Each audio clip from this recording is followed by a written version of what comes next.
ആ ചേച്ചി ചായ എടുക്കട്ടെ? ചായ ഇപ്പോൾ വേണ്ട, ദോശ കഴിച്ചിട്ട് പറയാം, എന്നിട്ട് മതി. കുറച്ചുകൂടി ചട്നി വേണമല്ലോ.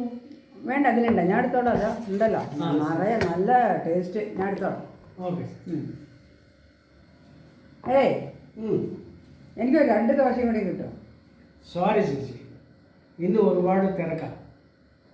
അതുകൊണ്ട് രാവിലെ പൊങ്കലുണ്ടാക്കി കഴിഞ്ഞു, വട ഉണ്ടാക്കി അതും കഴിഞ്ഞു, ഇഡ്ഡലി ഉണ്ടാക്കി ഇഡ്ഡലിയും കഴിഞ്ഞു, ഇപ്പോൾ ദോശയും കഴിയാറായി. ചേച്ചി ഇപ്പോൾ കഴിച്ചുകൊണ്ടിരിക്കില്ലേ? ഇതാണ് ലാസ്റ്റ്. ഒന്നും കൂടി ഇല്ല? ഒരു ഇഡ്ഡലിയും കൂടി ഇല്ല? ദോശയില്ല? ഇല്ല.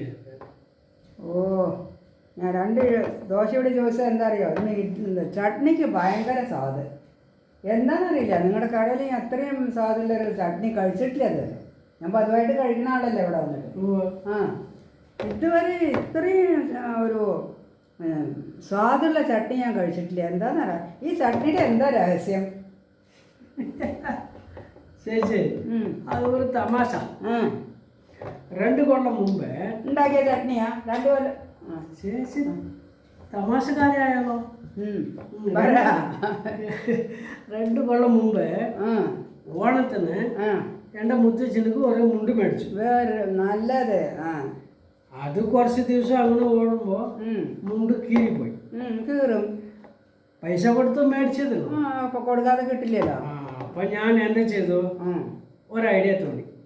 ആ മുണ്ട് മുറിച്ചിട്ട് മുത്തച്ഛനക്ക് കോവണം ഉണ്ടാക്കി കൊടുത്തു. എന്തുണ്ടാക്കി കൊടുത്തു? കോവണ. ഓ, അത് ശരി. അത് കൊടുത്തു. അത് ശരി ശരി.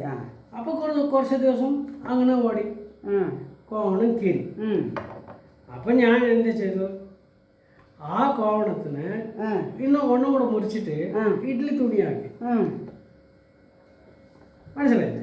ഇഡ്ഡലി തുണിയാക്കി പൈസ കൊടുത്ത് മേടിച്ചിട്ട് അതും കുറച്ച് ദിവസം ഓടി. പിന്നെ ആ ഇഡ്ഡലി തുണിയും കീറി. പിന്നെ എന്താ ചെയ്യാൻ ആലോചിക്കുമ്പോൾ ദോശ ഉണ്ടാക്കണ ആ കല്ല് തേക്കണ ഒരു തുണി അത്യാവശ്യമാണ്. ഈ തുണി എടുത്തിട്ട് ആ കല്ല് തേക്കാൻ തുടങ്ങി. അങ്ങനെ തേക്കാൻ തുടങ്ങി ആ ചൂട് പെട്ടിട്ട് ആ തുണി മൊറമൊറണായി. പിന്നെ മൊറമൊറാണ് പൈസ കൊടുത്ത് മേടിച്ചതല്ലേ, അത് കളയാനും പറ്റും. അപ്പം എൻ്റെ മുകളിൽ ഒരു ഐഡിയ തോന്നി. ഓ, നിങ്ങൾക്ക് ബുദ്ധിയൊക്കെ ഉണ്ടല്ലേ? അപ്പം എൻ്റെ ബുദ്ധിക്ക് ഒരു ഐഡിയ തോന്നുമ്പോൾ ഞാൻ എന്താ ചെയ്തത്, ആ തുണിനെ മിക്സിയിൽ ഇട്ടു, ജാറിൽ.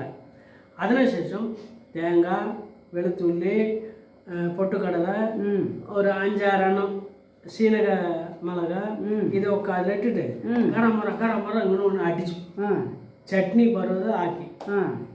പിന്നെ സീനക ചട്ടി അടുപ്പ് കത്തിച്ച് അതിൽ വെച്ചു, വെളിച്ചെണ്ണ അതിൽ ഒഴിച്ചു. അങ്ങനെ തിളക്കാറാവുമ്പോൾ കുറച്ച് കടുക്, കുറച്ച് കറിവേപ്പില, അങ്ങനെ പട ചൂടാകുമ്പോൾ അങ്ങനെ എടുത്ത് ഈ ചട്ടിനിൽ ഒഴിച്ചു. വാസന നോക്കുമ്പോൾ കമാണ് പറഞ്ഞ്. അപ്പം നോക്കുമ്പോൾ ഈ വാസന കണ്ടിട്ട് പുറത്തേക്കുള്ള ആൾക്കാരൊക്കെ ഉള്ളിലേക്ക് വരും. അപ്പം ഇങ്ങനെയാണ് ചട്നി. അങ്ങനെ ഞാൻ വിളമ്പാൻ തുടങ്ങി. ഇനി തിരക്കും ചേച്ചി. അതാണ് ചേച്ചി കഴിച്ചുകൊണ്ടിരിക്കുന്നത്. ആ ചട്നി ദോശ ഞാൻ ഇപ്പൊ കഴിച്ചത്. അതെ, മഹാപാരി.